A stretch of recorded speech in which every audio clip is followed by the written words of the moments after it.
আয়নাঘরে যাদেরকে বছরের পরে বছর আটকে রাখা হয়েছিল, এই যে যারা আয়নাঘর পরিচালনা করেছে এবং এই থিম নিয়ে কাজ করেছে, এরা কি বান্দার হক নষ্ট করেছে কিনা, আর কিয়ামতের ময়দানে এদের শাস্তি কি হবে?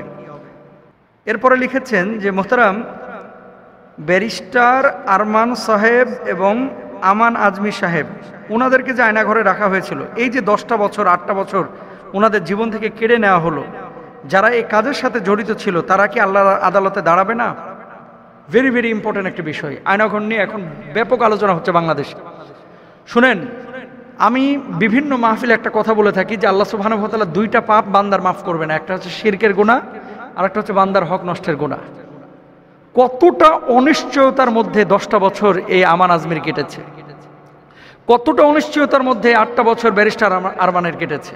তার পরিবার, ছোট্ট বাচ্চা যাকে কোলে নিয়ে সে গাড়িতে চলেছে, যাকে কোলে নিয়ে কপালে চুমু এঁকেছে, এই বাচ্চাটা আজকে বড় হয়ে গেছে। তো এই বাচ্চাটা আব্বু আব্বু করে কেঁদেছে, তার স্ত্রীটা স্বামী হিসেবে স্বামীকে মনে করে কেঁদেছে, আমার আজমির ছেলেমেয়েরা কেঁদেছে। তো এই যে এতগুলো মানুষের, প্রত্যেকটা মানুষের 2টা করে চোখ আছে, চোখ দিয়ে যখন পানি পড়ে, এক চোখ দিয়ে পড়ে না ভাই, 2 চোখ দিয়েই পানিটা পড়ে। চোখের যে উত্তপ্ত পানিটা আর এই যে হৃদয়ের যে দীর্ঘ শ্বাসটা, নিঃশ্বাসটা, ভাই জালেমরা এটা ভাবে না, কখনো কল্পনাও করে না যে এভাবে তাদের পতন হবে। মজলুমের কান্না আল্লাহ সুবহানাহু ওয়া তাআলার আরশ পর্যন্ত পৌঁছে যায়, এর ভিতরে কোনো পর্দা থাকে না। যারা আয়নাঘরের এই থিম যারা ক্রিয়েট করেছে, যারা এটাকে বাস্তবায়ন করেছে, এবং যে মানুষগুলোকে এখানে আমান আজমির মতো, ব্যারিস্টার আরমানের মতো শত শত মানুষকে যারা হুমকির মধ্যে ফেলে, যাদের জীবনের বিনাশ ঘটিয়ে ফেলেছে, আল্লাহর কসম করে বলতেছি আল্লাহ তাআলা এদেরকে মাফ করবে না। প্রত্যেকটা মানুষকে আল্লাহর আদালতে দাঁড়াইতে হবে হক নষ্টের কারণে। তো বলবেন হুজুর বাঁচার কি কোনো উপায় নাই? না, উপায় নাই। তো বাঁচবেন কিভাবে? যে 10টা বছর ওনার নষ্ট করেছেন, এই 10টা বছরের মূল্য তাকে পরিশোধ করতে হবে। পারবেন? সম্ভব? পারবেন? ওই স্ত্রীর চোখের পানি, যত ফোঁটা পানি চোখ দিয়ে পড়েছে, এই চোখের পানির ঋণ পরিশোধ করতে, মূল্য দিতে পারবেন না। যে বাচ্চাটা রাত্রিবেলা আব্বু আব্বু করে ফুপিয়ে ফুপিয়ে কেঁদেছে, ওই বাচ্চাটা ঋণ পরিশোধ করতে পারবেন? পারবেন না।